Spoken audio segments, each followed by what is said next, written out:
Kaya bibi.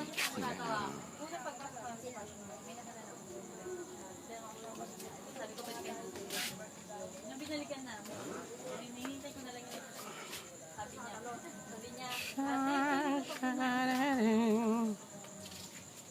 kasi yung gown po na napili niya pampapat sa mga payat lang po niya. Take note sa mga payat. Di nung sabi ko, okay, pili naman ako. Siyempre na. Wala kang pakialam, ka mababayad. Pag ganun, ay naka. Hindi, makinig ka kasi may point kasi si ate. Tapos, di nung nakit ko na sabi niya, tayo asan po yung pinili niya? Pinili ko yung pangalawa ng pinili. Yung which is yung sinabi niya, ano daw, sabi niya wala sa akin, sabi sa'yo ate, Amy yun. Sabi ko,